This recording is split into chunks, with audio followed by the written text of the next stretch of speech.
Ô Brunão, final de semana, Palmeiras e Fluminense. Será que o Palmeiras já conquista o título no domingo, Bruno? Bom dia. Bom dia, Pedro. Bom dia a todos.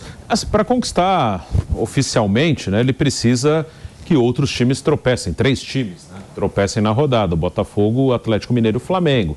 Então, acho que o mais provável é que ele confirme o título na última rodada, mas é claro que uma vitória contra o Fluminense, mesmo que os outros também vençam, deixa o Palmeiras com o título garantido, assim, pelo saldo de gols, mas não na matemática. O Palmeiras tem que fazer a parte dele. Palmeiras com 4 pontos será campeão aí, matematicamente independente de qualquer coisa, mas o título está na mão do Palmeiras, né? Basta o Palmeiras fazer basicamente a sua parte para conseguir conquistar o campeonato. Um campeonato que o Palmeiras não foi brilhante, né? Longe disso, tem alguns momentos que são marcantes, como a virada do Botafogo principalmente, mas foi um Palmeiras que oscilou bastante, até a pontuação. Se o Palmeiras ganhar os 2 jogos, ele termina com 72. O vice-campeão do ano passado fez 74, que foi o Inter, né? Então o campeão desse ano já tem menos pontos que o vice do ano passado, né? A pontuação máxima do Palmeiras já é menor que a do vice-campeão do ano passado. Então foi um campeonato emocionante, sim, com viradas, com coisas inesperadas, o Botafogo desabando, mas assim, como eu já falei algumas vezes, não teve assim um grande time. Palmeiras, se for campeão, merecido, não estou discutindo título, mas é um Palmeiras abaixo, né, inferior ao Palmeiras de 2022. Fábio Piperno, muito bom dia para você. O que falar do Verstappen nesse domingo, Piperno? Esse tá rindo à toa. Aê, né, seu Viga? Bom dia. Esse tá rindo à toa, tá de barriga cheia. Deve ter gasto uma fortuna na churrascaria e na Avenida Paulista só para comemorar com porco, farofa e companhia. Olha, eu vou falar então, e você tá convidado então para a próxima, hein, Viga? E sem cheirinho. Mas eu quero dizer o seguinte, veja, ainda, claro que como disse o Bruno, o Palmeiras tem que ganhar um jogo pelo menos. E o Palmeiras até aqui, embora nesse momento lidere o campeonato, também nesse campeonato já foi um Palmeiras de muitos tropeços. Se você pegar essa turma de baixo, o Palmeiras, por exemplo, já perdeu como mandante para o Santos, o Palmeiras perdeu como visitante para o Bahia, o Palmeiras ganhou um jogo contra um Goiás por 1-0 na última bola, aquele dia que o Breno Lopes mandou lá uma banana para torcida. Palmeiras ganhou um jogo contra o Vasco por 1-0 jogando mal, e o Vasco fez um gol que na minha avaliação foi legítimo e foi mal, para mim foi mal anulado. Então veja, o Palmeiras já jogou mal contra esse pelotão de baixo muitas vezes, e a gente não sabe ainda qual será o Fluminense que o Fernando Diniz vai escalar para o jogo de domingo. É claro que o Palmeiras é muito favorito, mas também eu acho que ainda está um pouco cedo para esse discurso, já é campeão e tal. Calma lá, tem que jogar ainda. E a gente meu Deus do céu. Eu tô te dando 4, 5 exemplos de um time que já tropeçou várias vezes contra a equipe. Quando estava todo mundo empatado, você dizia que o Palmeiras ia ser campeão. Agora que o Palmeiras tem 3 pontos na frente, você diz que calma? Não, eu nunca disse que seria campeão, mas de jeito nenhum. E para mim, esse campeonato vai ser para sempre marcado como o campeonato do Botafogo. Eu imaginava, fiz todas as contas do mundo. Para mim, o Botafogo já era campeão há, 2, 3 meses. A façanha do Botafogo é um 7-1.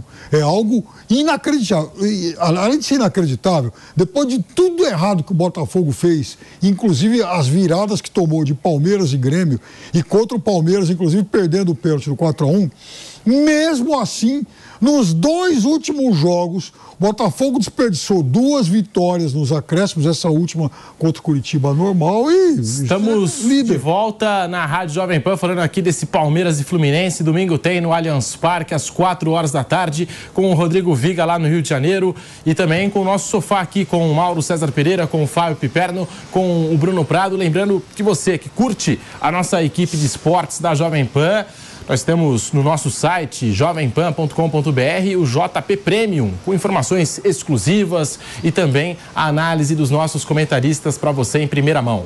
Mauro César Pereira analisando essa rodada de Campeonato Brasileiro, que o Palmeiras pode terminar como o grande campeão, Mauro. Eu acho, como já foi dito pelo Bruno, pelo Piperno, acho que é mais provável mesmo ficar para a última rodada, porque para ser campeão, você tem que estar numa condição de um ponto à frente que não possa ser alcançado. O saldo que pode dar o título virtual no fim de semana, porque o saldo é bem melhor do que o dos seus perseguidores, digamos assim, os 3 que estão ali abaixo, né? Mas existe assim, eu acho que a grande questão, acho que o que pode ameaçar o título do Palmeiras não é perder domingo, não precisa perder, é empatar esse jogo e aí a coisa pode ir para a última rodada. Se o Palmeiras empatar com o Fluminense, aquele que vencer entre Botafogo, Atlético Mineiro e Flamengo, fica um ponto atrás ali. E aí pode vencer, o Atlético pode ganhar nesse jogo, ganhar o último jogo, se o Palmeiras empatar 2, o Atlético é campeão, por exemplo, né? Lógico, aí dependeria do Botafogo também tropeçar, porque o Botafogo está à frente do Atlético. Ou seja, qualquer um dos três é uma chance remota. Eu acho que o Palmeiras deverá vencer domingo. Tudo indica que o Fluminense não vai colocar o time titular. Mesmo que coloque, embora tenha vencido o Santos por 3-0, o Fluminense tem uma campanha risível fora de casa no Campeonato Brasileiro. O Fluminense jogou na primeira rodada fora contra o América, venceu. Na quinta, venceu o Cruzeiro. E só voltou a vencer fora de casa agora, na Vila Belmiro, nesse meio de semana, na quarta-feira. Então passou todo o campeonato praticamente não vencendo ninguém fora de casa. Fora essas vitórias no comecinho e agora no finalzinho do Campeonato Brasileiro. Então o Fluminense é um time muito bom em casa, melhor mandante, mas é péssimo fora de casa.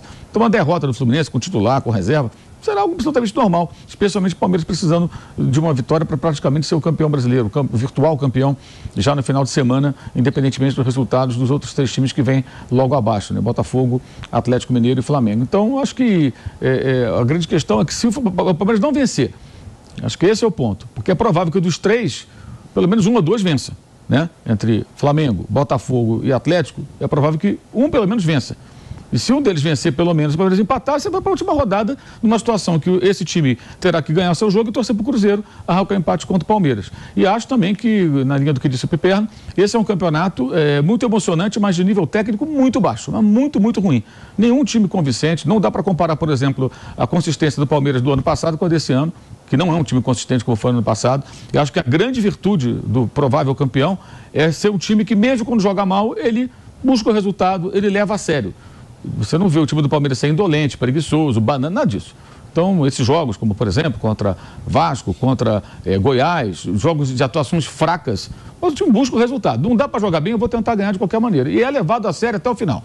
Isso aí me parece muito claro. Agora, a culpa do fracasso do Botafogo perpassa muito pelo Endrick, que é um baita jogador, uma joia que vai ser lapidada, infelizmente, pelo futebol europeu, não pelo futebol brasileiro, mas estando na Europa, vai ser melhor lapidada pelo Ourives, no caso aí o Carlo Ancelotti, porque foi naquele jogo contra o Palmeiras em que o Botafogo, inacreditável, conseguiu tomar 4 gols em 15 minutos, que brilhou definitivamente a estrela do Endrick, que não para de brilhar e ajudou o Palmeiras a empinar no Campeonato Brasileiro. Muito da tragédia do Botafogo, claro, passa pelo fracasso interno do clube, mas perpassa pelo sucesso do Endrick, viu, Pedro?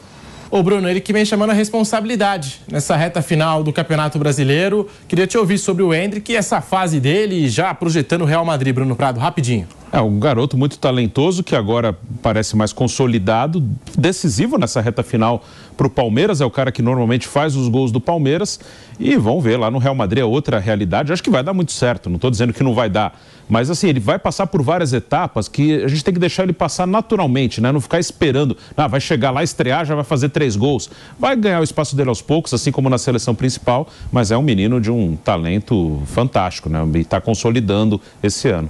É o artilheiro do Campeonato Brasileiro no mês de novembro. 5 gols marcados em 6 jogos. O Endrick sendo decisivo para o Palmeiras nessa reta final e puxou aquela virada para cima do Botafogo. E durante o ano inteiro, né, Mauro? Torcedor do Palmeiras que questionou até mesmo a comissão técnica, o Abel Ferreira, cadê o Endrick? Por que não está ganhando minutagem? E tá aí, ele aparece no momento decisivo, crucial da temporada, Mauro. Eu acho que ele foi muito subaproveitado na temporada, né? Ele só entrou no time e virou titular no momento de crise técnica do Palmeiras. Teve derrotas seguidas ali, o Palmeiras teve ali 4 derrotas seguidas, né? E aí o Rony vinha mal e tal, põe o garoto para jogar. E ele respondeu.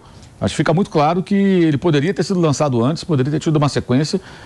Eu lembro de jogos que ele entrou como titular, mas jogos no meio. Uma coisa é ele jogar com o time reserva. Por exemplo, Palmeiras foi ao Rio de Janeiro contra o Fluminense, né? Justamente o Fluminense, adversário desse final de semana.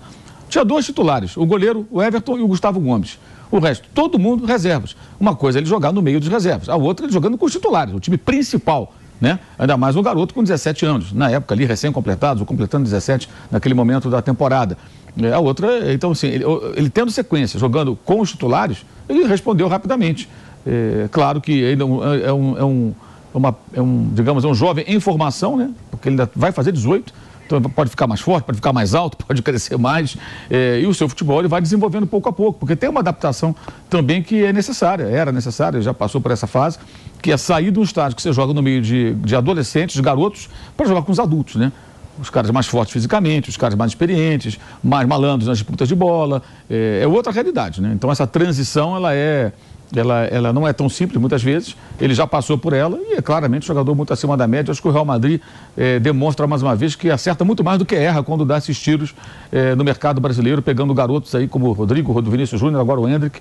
Tem o Renier, que não funcionou, que está sendo emprestado, esse parece que não vai mesmo conseguir decolar no patamar para jogar no Real Madrid, talvez até se recupere e faça alguma carreira europeia, mas não num time desse porte e nesse primeiro momento, mas em geral eles têm acertado. O Endrick, para mim, já é uma certeza. Não consigo imaginar que ele vá para o Real Madrid e não vai dar certo. Até porque o Real Madrid já tem agora mais know-how de como fazer com que esses garotos se desenvolvam. E ele vai encontrar dois caras um pouco mais velhos do que ele, que jogam na seleção brasileira, que foram à Copa do Mundo, que também jogam videogame, também são meio garotos ainda, que é o Vinícius e o Rodrigo, são jovens, né? E que chegaram lá com 18 anos. Então isso eu acho que vai facilitar muito a adaptação dele. Além de outros brasileiros que lá estão, o caso do Militão, mas ele vai ter no ataque, quando ele jogar, o Rodrigo e o Vinícius. Então vai ter um suporte, acho que não tem como dar errado. Não tem como dar errado. Ele vai fazer sucesso pra caramba e vai fazer muito gol na Europa. Eu acho que o destino dele está traçado.